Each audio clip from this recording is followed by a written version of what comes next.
Pakistan and the Afghan Taliban regime have agreed to a 48-hour ceasefire, the Ministry of Foreign Affairs has confirmed. Officials say the truce was requested by the Afghan Taliban regime and finalised through mutual consent, following days of heightened tensions along the border. Defence Minister Khawaja Asif says he has little faith the 48-hour ceasefire will hold, calling the Afghan Taliban a proxy of Delhi. Calling the temporary truce fragile after days of heavy clashes and deep strikes in Afghanistan, Asif warned that Pakistan stands ready to hit back if Kabul widens the war, saying Islamabad has the capability to defend its territory. Just before the ceasefire was announced, Pakistan's Western Front remains highly active, with the army launching a series of powerful retaliatory operations against Afghan Taliban-backed militants across multiple sectors. In Mohmand district, troops foiled a major infiltration attempt, killing 30 Khawarij terrorists. Another operation in Abakel brought the total militant death toll to 37. Further south, in Nushki, the army gave a decisive response to Taliban aggression, reclaiming the Ghaznali post and hoisting the Pakistani flag. Over in Kurram, precision strikes destroyed Taliban tank positions and killed a key commander. While in Chaman, early morning attacks were repelled with up to 20 militants killed. Security sources say more than 200 Afghan Taliban fighters and Indian-backed militants have been killed since fresh border clashes began 4 days. The Pakistan Army remains on high alert amid the ceasefire, determined to crush every attempt at cross-border aggression.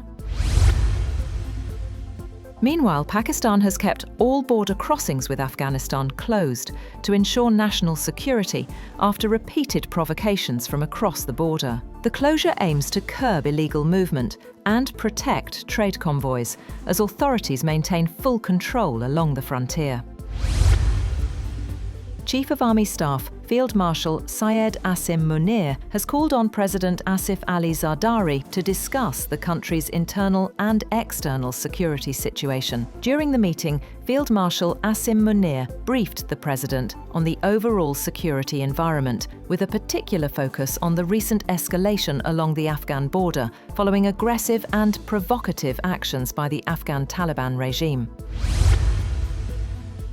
The federal government has reduced petrol prices by 5 rupees and 66 paisas per litre and high-speed diesel by 1 rupee and 39 paisas per litre for the next fortnight. Petrol will now cost 263 rupees and 2 paisa, while diesel stands at 275 rupees and 41 paisa per litre.